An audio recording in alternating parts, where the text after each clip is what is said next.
Welcome to the HR Uprising podcast. This highly practical podcast series explores HR and management hot topics and challenges through conversations with relevant experts and real-life people professionals. Brought to you by Actus software, our aim is to build a better workplace for people. The HR Uprising is about collaborating and supporting each other to build the confidence and skills to rise up to each challenge and deliver real, lasting business value. You can find out more at hruprising.com or join our LinkedIn community. Now introducing your host, chartered psychologist, best-selling author, entrepreneur and speaker, Lucinda Carney.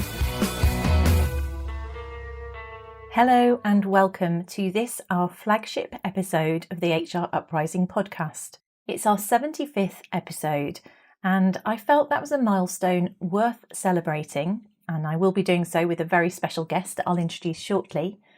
However, I wanted also to say thank you to you guys, the listeners, because without you listening over the last year, and we've now overturned the milestone of 50,000 episodes downloaded, and we are being listened to in 113 countries worldwide. So hello to my Kazakhstan, Kuwait, Myanmar and other countries where I've got one lovely listener in those countries. So thank you to everybody who's listened, who's subscribed. I'd really be grateful if you could tell your colleagues or friends and share news of it, because it's great to know that it's adding value to people. I regularly get messages from people on LinkedIn, Twitter and various other social media forums telling me that they found this helpful, that's helped them with their e-PDR or given them confidence in their career. And that really warms me up. It makes me feel so pleased that it's making a difference. So thank you hugely for tuning in, for listening, for telling your colleagues and friends. Please carry on doing so. Give me feedback if you want me to cover certain topics, or if you've got someone who would be a really great expert or someone to tell their real life HR story. Love to hear about those. And always grateful if you can find the time to give us a review on whichever service you listen to the HR Uprising on. Now, you may also have noticed a couple of changes.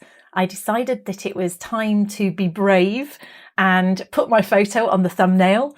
I noticed that other people were doing that, and I thought, well, how can I brighten this up in terms of our new cover? So let us know what you think of the new thumbnail.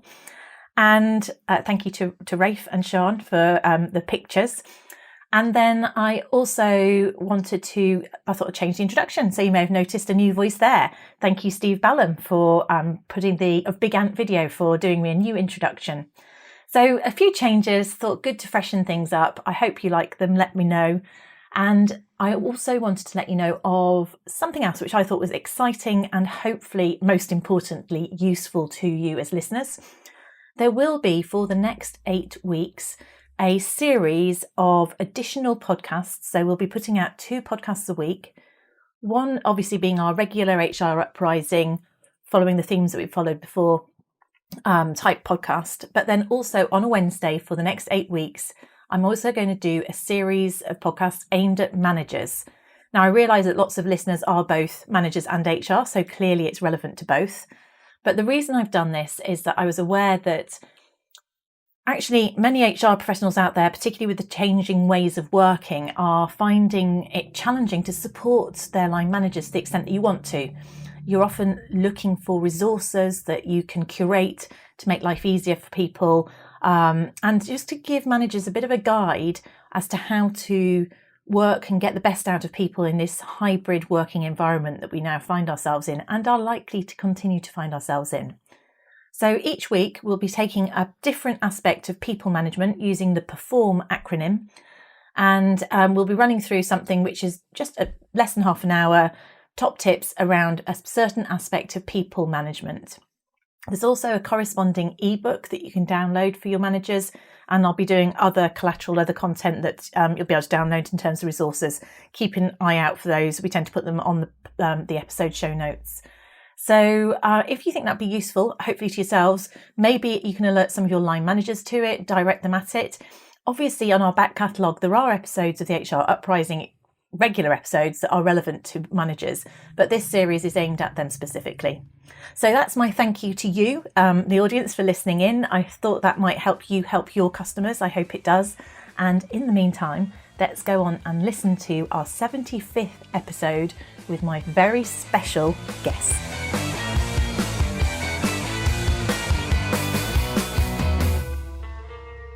Hello and welcome to this week's HR Uprising podcast. I'm your host, Lucinda Carney, and I am very excited because this is our 75th episode. We've been going over a year, and I'm a little bit in awe, or quite a lot in awe of today's guest, and I'm incredibly honoured that this gentleman has agreed to join me for this episode. So I'm sure you will have come across this person. I'll keep it a little bit secret for now. Let's give you some clues. He hosts the top business podcast, Eat, Sleep, Work, Repeat. And he also has written the Sunday Times #1 bestseller, The Joy of Work.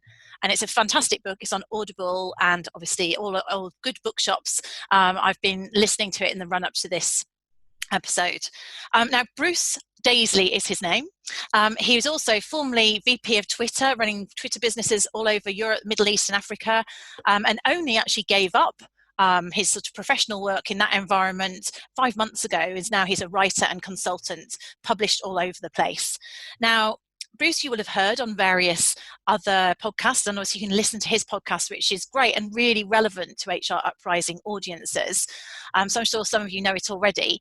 But when I asked him to join, I wanted to really draw in on his experience, his extensive corporate experience, and find out a little bit about Bruce's take on HR, right? Because that's who we are. Your top tips for what makes a great HR professional, department, pet peeves, all that kind of stuff. So I thought we could give it an HR theme, given that we're on the HR Uprising podcast. So first of all, welcome and thank you so much for being here, Bruce. Thank you. Lovely intro. Thank you very much. So, I've introduced you a little bit yourself, but would you like to expand on that intro to position yourself further? Yeah, I think more than anything, I'm a culture enthusiast. So I've been immensely fortunate throughout my career. And one of the ways that I was most fortunate is that I worked at a company at the start of my professional career. I did loads of fast food jobs, I did loads of bar work. But in terms of my grown-up career, I worked in a company which was partly chaotic and partly heroic. So it was a wonderful place to work. It had an incredible esprit de corps. It had like this incredible mojo to it. But it was a little bit chaotic. It was very badly run, actually. There was a brotherhood of man, a sorority of us that connected us.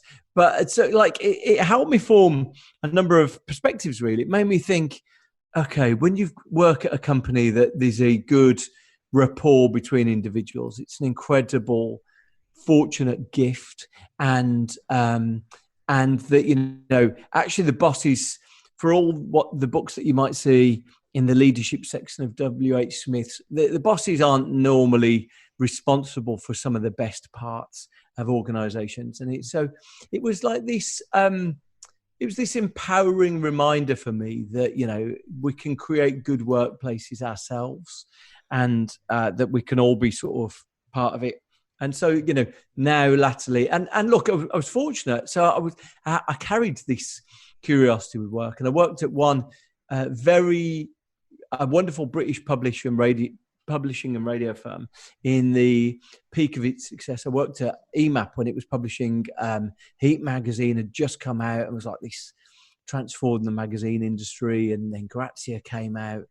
Latterly a glory day for magazine publishing. But it was anyone who works there, the alumni of EMAP are remarkable, actually, because there was incredible autonomy given to people. There's great energy to the place. The culture was this very special thing that most people sort of fondly recall now.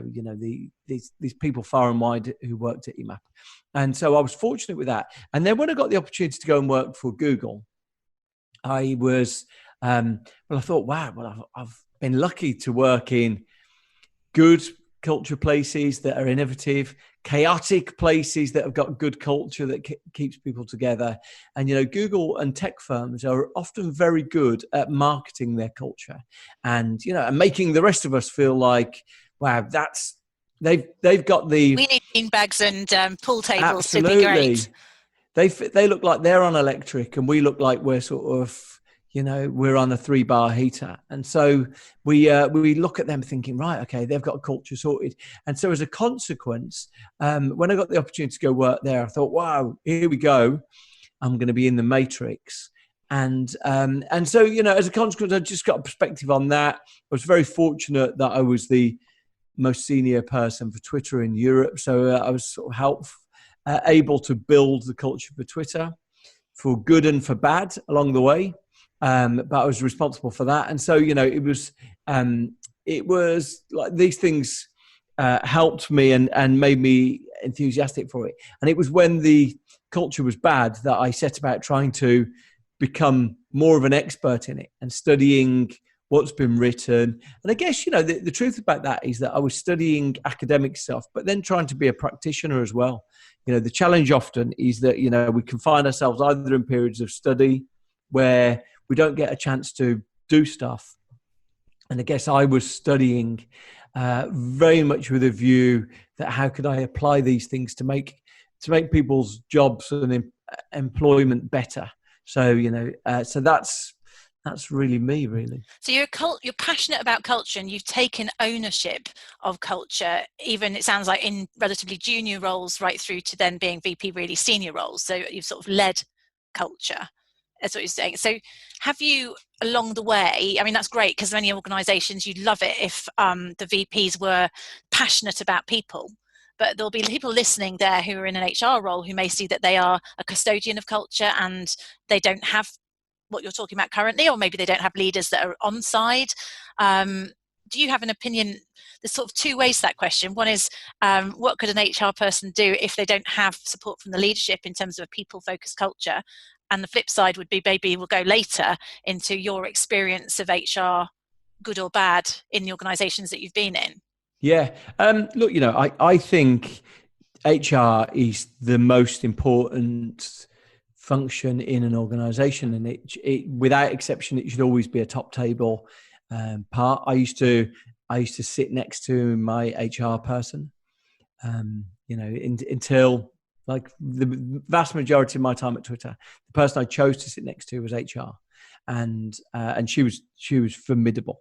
I think when you get, like all functions, it's sort of mixed ability, right? There's some incredible HR people, and there's some HR people who've been schooled in different ways, and it doesn't always work.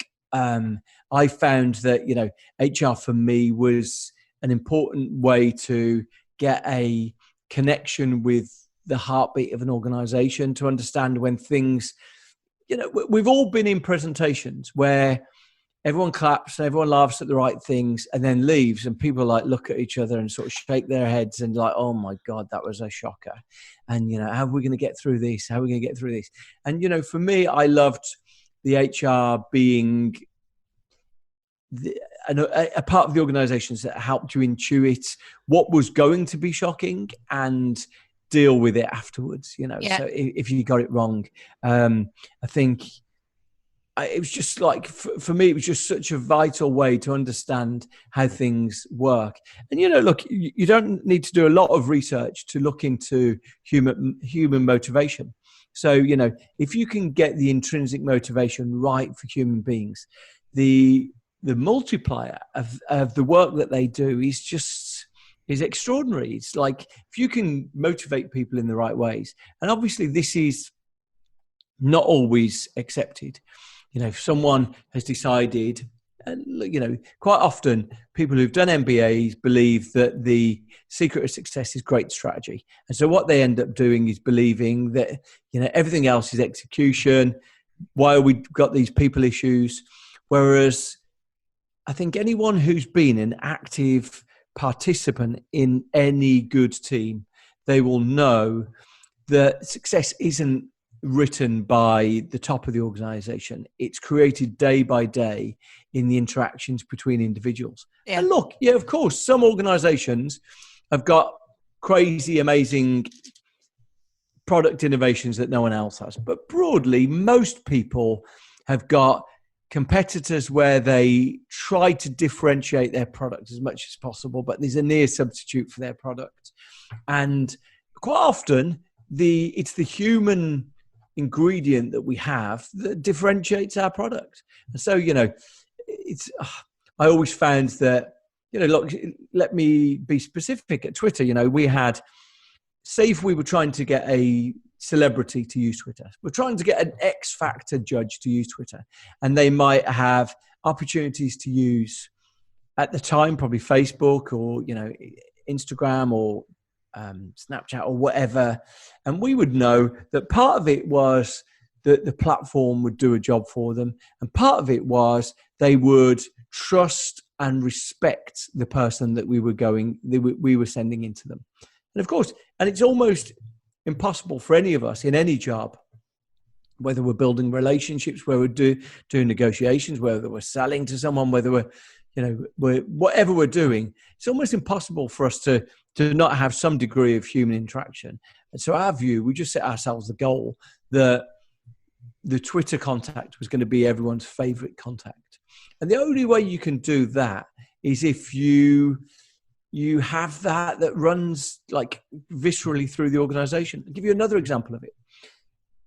Anyone in HR, maybe to me, the best book on workplace culture is Zane Epperton's The Good Job Strategy. Do you know that book? I don't. No, okay. I'm writing it down. Yeah. And it's about retail, actually. And she's an operations professor. And she's an operations professor at MIT.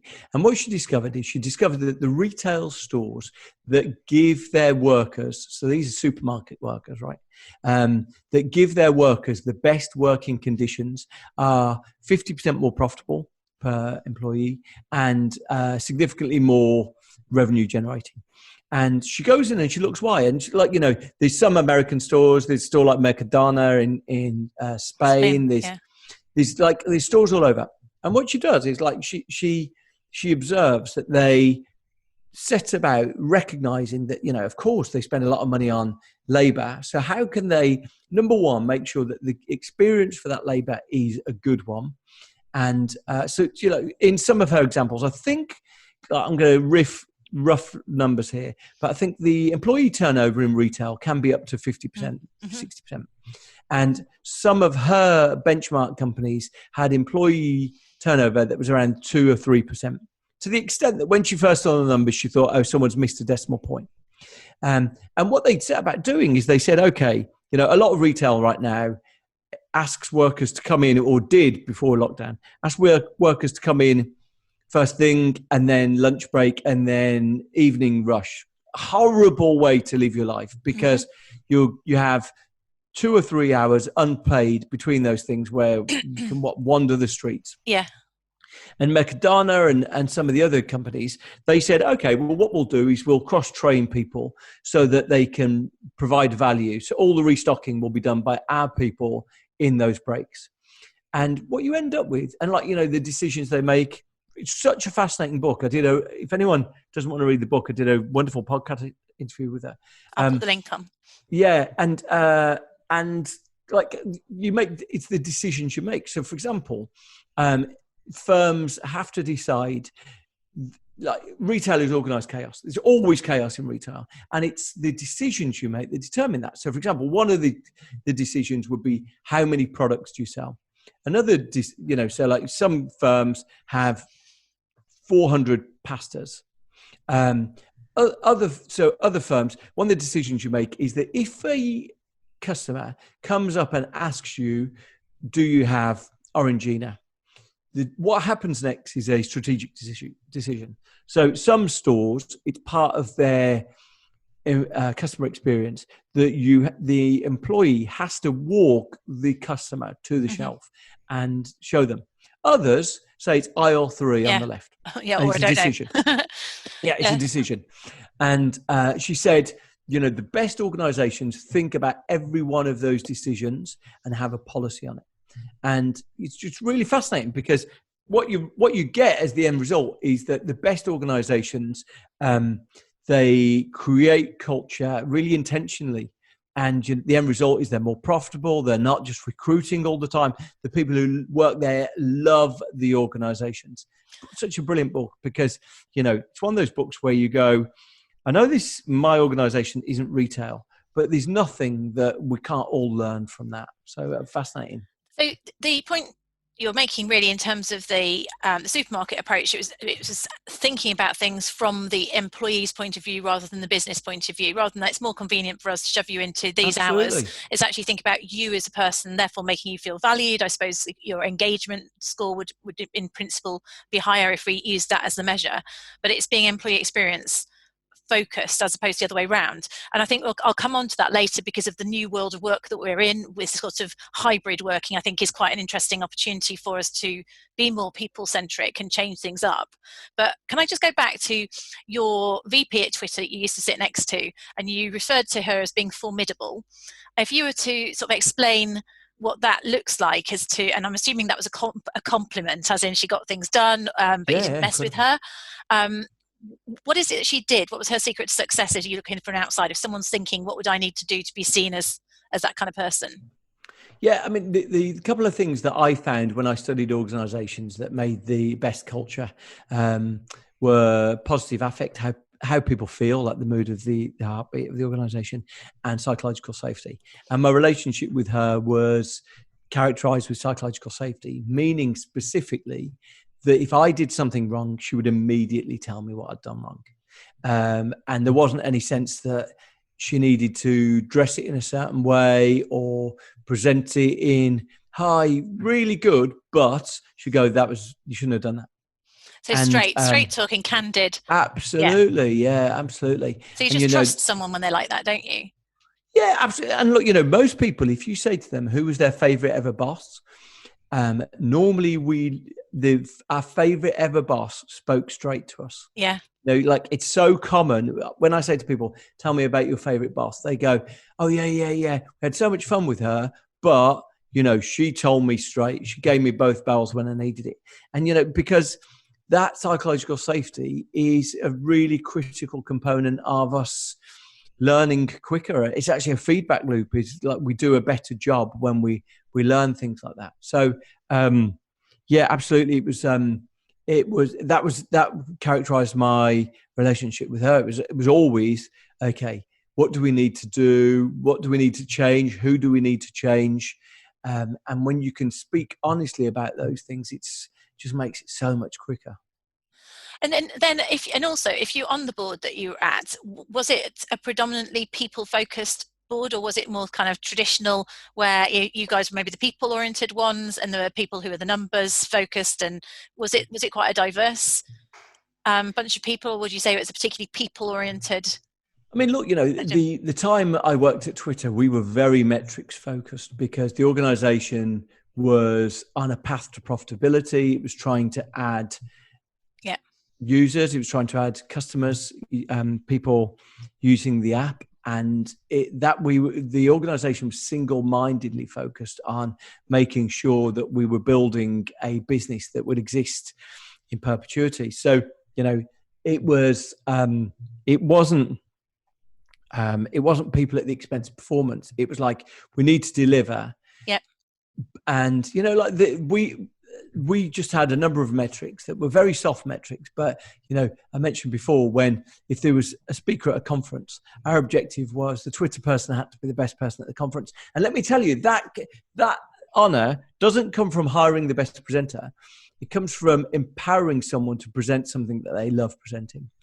So it doesn't come from, everyone we hired was sort of white teeth and sort of, slick power dressing. Far from it. We hired some people who were like crazy, scrappy, mad misfits. But we made sure that the thing they stood up and presented, we got the aesthetics. I love beautiful slides. I think it's really important. It's part of it's the paper that something's printed on. It creates far more of an impression than you ever imagine. And they had to stand up and just they'd written it, but we'd sort of given them the assets to do it. We used to have a rule, actually. There was a rule when I first started. And the rule that I first started was if you get in trouble for something, so we had obviously American colleagues, the rule was blame Bruce. So were you the maverick? No. But so if anything happened, I was responsible for the UK office.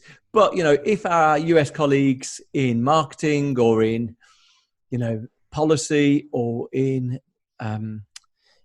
whatever it was, if they got in touch and they said, "Excuse me, who's approved this? Who's done this?" The answer was always it was Bruce. And quite often I'd never seen it. But I would much rather they felt that they were never going to. They were never going to get into trouble for it. So you had their backs, basically. So again, this real high trust kind of. I say again because that's one of the themes that has come through lots of other stuff we've been doing recently. How important it is to have that high trust environment, which would link with your psychological safety, for people to give of their best and to take risks, and to feel valued, I guess, as well. Yeah, very much so. I've always said to everyone I've met, I always said, I'm going to be fired. So look, so if you're going to be fired, I'd rather get fired for doing a job I was proud of than get fired for doing a job that you're not proud of, right? I'd much rather, I'd much rather be trying my best to do stuff and be really inspired by it. And if someone takes objection to that, okay, well, I couldn't have done any better. So my view was always, okay, so if I'd meet my friends or whatever, they'd, how's it going? It's not good, but I am going to be fired. But you managed not to be in the end, didn't you? You had to leave on your own accord. You didn't try hard enough. So were you therefore, I said were you a maverick, but just, unless everybody was a maverick in that scenario, which I'm sure they can't have been to achieve the sort of results, then did you ever come at odds? Did you ever get told off by HR for stuff that you were doing? Or? Never HR, but plenty of other people. Okay, because they always understood you'd got the people side on you. You had that the sort of people thread running through. You had the best interests of employees. I'll give you an illustration. I used to spend Saturday night every Saturday dealing with people who were users of Twitter. We never used to use the word users. We consider it users is what people use heroin. Yeah. What's our Twitter users called? The people on Twitter was the most comfortable way to describe it. Customers, occasionally people used to talk about, but people on Twitter. But all Saturday night I would get emails from people who were, had found my email on the internet. They were like, some things happened to me. Can you help? And so I deal with it every Saturday. Every Saturday, when it rains, it was always worse, and Saturday nights. And so, I deal with this. And so as a consequence, there's times where you want to make a representation to the senior people in the US about, I'm really unhappy about the way that these people have been put in this situation. And you need to be forceful, because unless you're forceful, then it'll just seem like this guy, whatever, I'm just getting moany emails. So, look, I was I saw, well, look, my job was, if I'm going to get fired, I'm going to get fired for defending the people who use the product. I'm not going to get fired for, or I'm not going to take the angle that these people who are real people who are emailing me in a state of unhappiness, I'm not just going to be there going, nothing I can do. Sorry, mate. We all know when you get on a plane and they give you bad service, when you get on a train and they give you bad service, you go in a shop and they're like, yeah, nothing I can do. We know, we've got this visceral sense that is a bad organisation. And so my feeling was, my job is, even if it annoys, the old chief exec, the new chief exec, the number two in the company, even if they think I'm a total idiot, I would much rather be making a representation of what real people are feeling. So as a consequence, the platform was always in the news, and it's always in the news because the nature of humanity, if you've got hundreds of millions of people with a microphone to say things, it's a bit like, this 70,000 people go to Man United games. I guarantee there's a lot of bad things shouted in that crowd. And, the challenge with Twitter was that we had A lot of bad things tweeted. Yeah, and you only need one bad thing tweeted, and it looks like, wow, the whole platform's rife with idiocy. So all the time, the job was to make sure that we tried to broadly steer what was a very difficult situation. We tried to steer it so it was in the interests of everyone. And you never get that right. No. But my view was, personally, I would rather take the hit internally and the company looked like it's doing the right thing externally. So, I would kick off about things and we would make the right decision in the end. Had I not kicked off about them, we wouldn't have. Yeah, so it sounds, again, I'd say it sounds really great leadership, examples of leadership going on there in terms of that, which makes people feel safe and valued. If you reflect on any of your other earlier roles, maybe more junior roles, have you ever had any other instances with HR which have been particularly valuable, or particularly maybe you'd say, please don't do that, or any observations about HR along the way? Yeah, I mean, look, quite often when organisations are in trouble, and I've had several engagements with companies where the strategy is not right, you need to make a change. You need to make a change with people, or you need to make a change with the whole team, or I've done dozens of restructures. I've done. I mean, look, I worked in the first dot-com boom. We made a lot of job cuts, and it's never easy. And so, to try and understand that, and great HR people just are invaluable for helping to get the tone right, the positioning right. The critical thing whenever you're making someone redundant or taking their job away is that it's all about them in the room, right? So your nerves are irrelevant and you need to deal with that, because you can't allow the communication of a message to be dictated by the fact that, on a quiet Wednesday, you're upset that you're doing something difficult. Something way worse is happening to them. And so, getting out of the way, making sure that you are not the message, but you're merely the messenger, was critical. And great HR people can help you do that. So they'll partner with you and support you along the way. Very much those difficult things. So maybe moving on to where we are currently, which I think we're recording this at the start of September, and I'm hearing sort of the term almost like hybrid work environment now. So I'm talking to people who are partially going back to work, but they may be looking to have sort of a mixed. Some people are going to continue working remotely, but they might have some sort of mixed way of working. And it seems to be throwing up some interesting comments and challenges. Whether they're real or not, I don't know, but maybe concerns. And you talked about success earlier in terms of those day-to-day contacts generating interest, and that sort of one of the ways of success is that informal contact that sort of energizes. Do you see any examples of where that's being done really well virtually? Have you had any access, or have you got any thoughts about how organizations, whether it's HR professionals or leaders listening to this, can make the most of this hybrid working environment and be successful? I think more than anything, we need to recognize that different is different. And, I think most of us spent March and early April doing some pretty horrific Zoom quiz nights, because we were sort of under this impression that it was going to be just as good to have a quiz night with Gary's mates, and we all find ourselves in these horrific Zoom calls that can we exit without people noticing, and because we all wanted to believe that the human spirit would out and we would make a go of something, and in fact I think it's a lot more difficult than that. It's I think I honestly believe there's not great substitutes right now for human contact. And so while we haven't got the opportunity to do it, we probably need to be candid about that and work out, what can we do? Sometimes a phone call can seem more intimate than another Zoom call.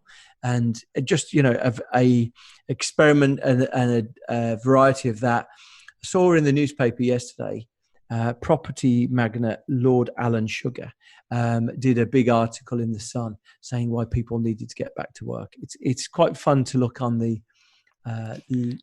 his company's back to the office website. I'm taking it. I think you've clarified this on your podcast. I think back to the office rather than back to work, because lots of people are working anyway, aren't they? So well, look, Lord Sugar's a big owner of commercial property, yes, so I suspect it's sort of get in and use it.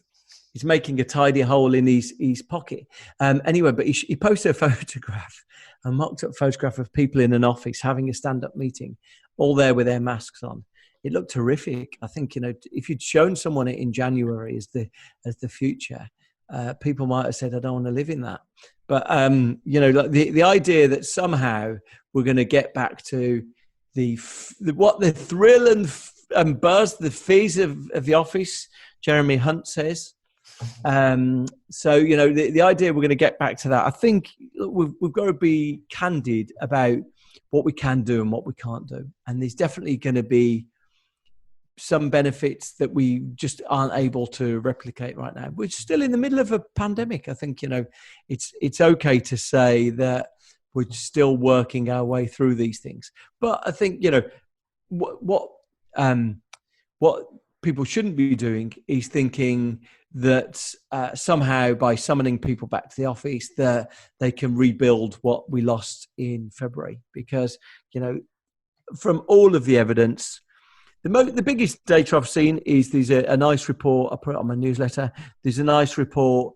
88% of British people say they want to work at home in some capacity. Yeah. And over half of them, 47% of all adults, 10,000 people in this survey by someone at the University of Southampton, 47% of people say they would like to work at home all of the time. Yeah. Now, I recognise that there's some conflict. A lot of us want to go back to the office in some capacity.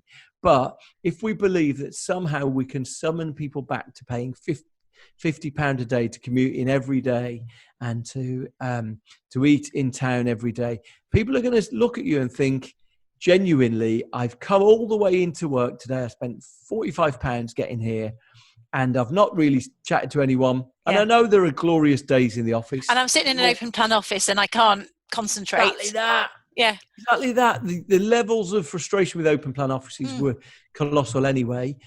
At the start of this year, 60% of organisations, American multinationals, albeit, has said they were planning to move to hot desks. So already we were sort of going to make open plan even worse. And the idea that somehow, for the sake, I don't even know what the sake is, but for the sake of trying to rebuild the past, that we can go back to the way things were, I think actually is a cognitive error.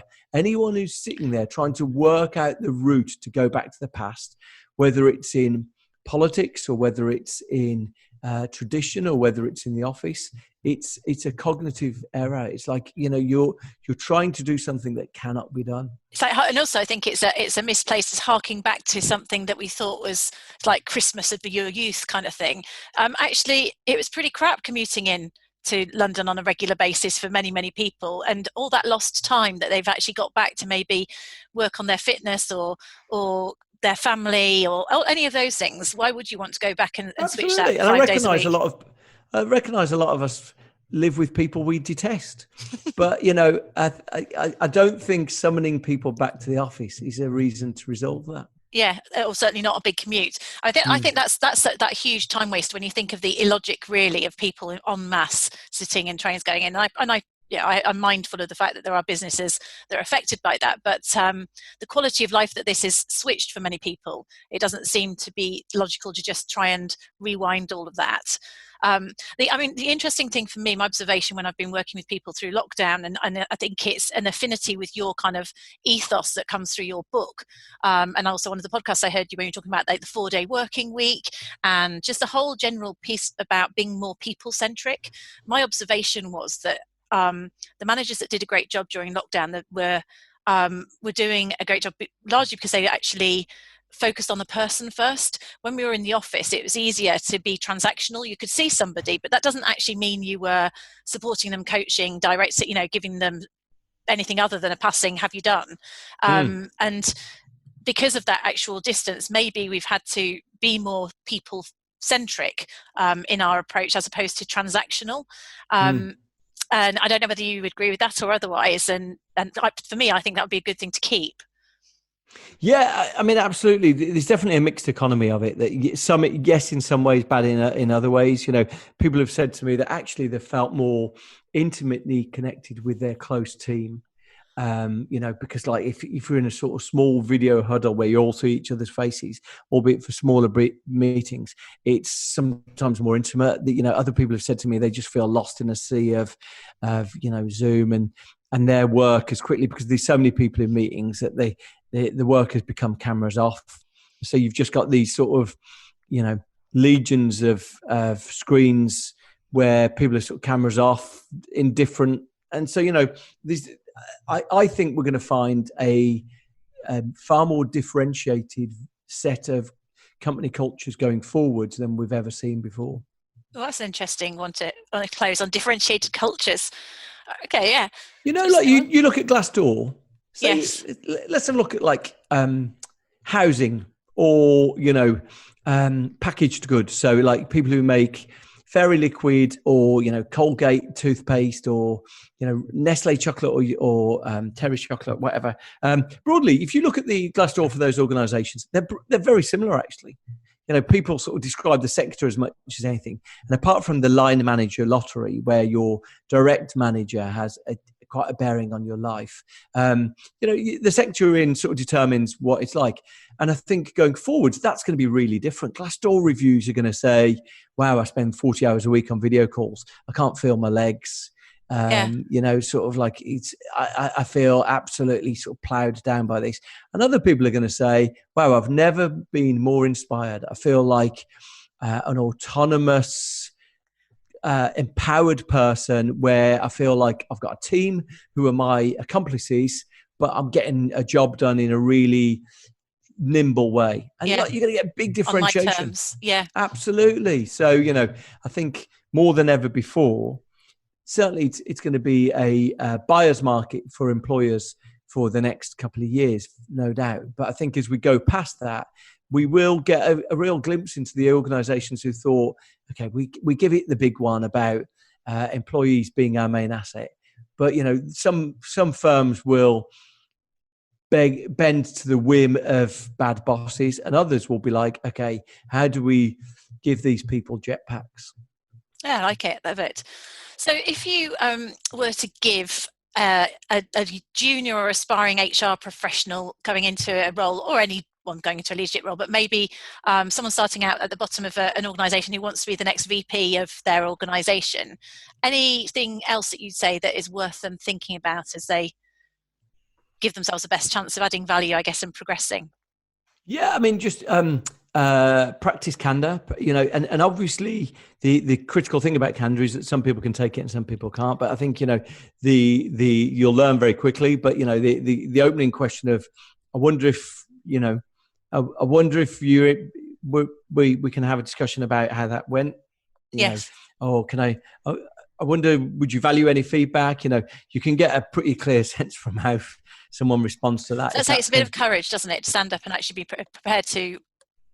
Yeah, and we know that we work with a lot of people who've got fragile egos, and because their parents never loved them, and unfortunately our colleagues pay the price for it. And so as a consequence, some people take feedback very, very badly. And so, you know, you don't want to get into a pitfall of a bear trap of trying to give feedback to those people. But, you know, I think if you can forge a relationship that's characterized by psychological safety, characterized by, you know, a candid, transparent connection between you, it's one of the fastest ways for that partner to work, to grow, and it's one of the fastest ways for you as the practitioner to grow, I think. Fantastic. Thank you, Bruce. I'm really, really grateful to you for joining us on the HR Uprising podcast. I'm sure lots of listeners will come and listen to your podcast if they don't already. Sign up for the newsletter. I will get them to sign up. I'll put the links to the newsletter, and also you talked about the good job strategy. What's the name of the lady? There's an episode. Zeynep Ton. She's Turkish-American. Zeynep Ton. I will put that link on as well as any other points that we've covered. That's been fantastic. Thank you, Bruce. Thank you so much. Appreciate your time. Thank you. Thank you for listening to the HR Uprising, proudly brought to you by Actus Software, the joined-up performance and talent management solution. You can access links to any of the information or resources mentioned in the show via the podcast page at www.hruprising.com. If you like what we do, please subscribe, tell your colleagues, and leave a review. Thank you for listening to the HR Uprising.